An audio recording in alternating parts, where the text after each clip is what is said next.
பரவாயில்லையே நம்ம சொன்ன மாதிரியே நிறைய விஷயங்கள் நடக்குதுங்கிற மாதிரி தான் வந்து சொத்தை பற்றி எப்போ பாட்டி பேசினாங்களோ அப்போவே சொத்து வேணான்னு சொல்லிட்டு கிளம்பி போவார் விஜய் அப்படின்னு நம்ம நினச்சது தான். சொத்தெல்லாம் விஜயோட பேரில் தான் இருக்குங்கிறது தான் நம்மளுடைய அனுமானம். ஏன் அப்படின்னா வந்து எப்போ கல்யாணம் காவேரிக்கும் விஜய்க்கும் முடிஞ்சோ அப்போவே அந்த சொத்தெல்லாம் வந்து விஜய் பேருக்கு மாற்றிட்டாங்க. விஜய் அதில் என்ன பண்ணார் அப்படின்னா கூட கோசைனியா வேறு யார் பார்ட்னர் மாதிரி கையெழுத்து போட முடியுங்கிறதுக்கு இதை வந்து காவேரி தான் பண்ணலான்னு காவேரிக்கு அந்த பொறுப்பையும் கொடுத்தார். ஸோ இவங்க 2 பேர் தான் அந்த கம்பெனி அந்த மொத்த சொத்துக்குமே ஓனர். ஆனாலுமே வந்து பாட்டி வந்து சொத்தெல்லாம் எடுத்துட்டானா அடிக்க போகிறோம், அவனுக்கு சொத்து வேணாமா, நாங்கள்லாம் வேணாமா, அவனுக்கு காவேரி தான் வேணுமானா எனக்கு காவேரி தான் வேணும் அப்படின்னு பையை தூக்கிட்டு வீட்டை விட்டு வந்துடுறாரு. வீட்டை விட்டு தானே வந்திருக்காரு. இதே மாதிரி தான் ஏற்கனவே பையை எடுத்துக்கிட்டு வீட்டை விட்டு வந்து இந்த பக்கத்து வீட்டில் இருந்தார்.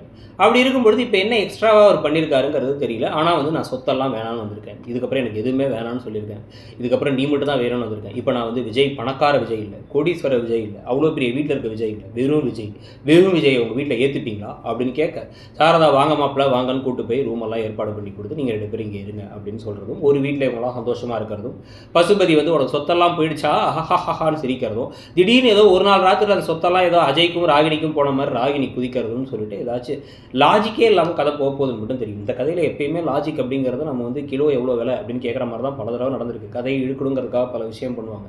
ஆனால் அந்த சொத்து விவகாரத்தை இப்படி சொத்தை விட்டுட்டு தான் அவர் வருவார் அப்படின்னு வச்சாலும் கூட இது எப்படி லாஜிக் படி அவர் எந்த சொத்தை விட்டு வந்தார், இவர் பேரில் இருக்க சொத்தை விட்டுட்டு இவர் வேறு எந்த வீட்டில் போய் தங்கினாலுமே அந்த சொத்து இவர் பேர் தானே இருக்க போகுது, இவர் என்ன கையெழுத்து போட்டு கொடுத்து வந்தாரான்னு பல கேள்விகள் இருக்குது.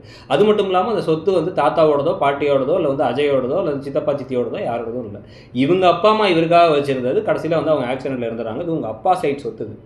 அப்படிங்கும் போது இது என்ன லாஜிக்னு நமக்கு புரியல. ஆனாலுமே வந்து கொஞ்சம் கஷ்டப்படுற மாதிரி காமிப்போம். அப்போ தான் வந்து மக்கள் பார்த்து ஒன்றா இருந்தால் கூட வந்து காதலுக்காக எல்லாத்தையும் தியாகம் பண்ணியிருக்காங்கன்னு நினைப்பாங்க. லாஜிக் பற்றி கவலைப்படாதீங்க, இந்த பேரன்பை பற்றி யோசிங்க அப்படின்னு சொல்லிட்டு இந்த மிஷ்கின் சாரோட டைலாக் இருக்கும், இது லாஜிக் பார்க்காதீங்க சார், பேரன்பை பாருங்கள் அப்படின்ட்டு. அந்த பேரன்பை மட்டும் எத்தனை நாள் நம்ம பார்த்துக்கிட்டே இருக்க போகிறோம் தான் தெரியல. நீங்கள் இதை பற்றி என்ன நினைக்கிறீங்க, இது ஏதாவது லாஜிக் இருக்கா, உங்களுக்கு ஏதாவது புரியுதா அப்படிங்கிறத பற்றி கமெண்ட் செக்ஷனில் சொல்லுங்கள். தேங்க்யூ.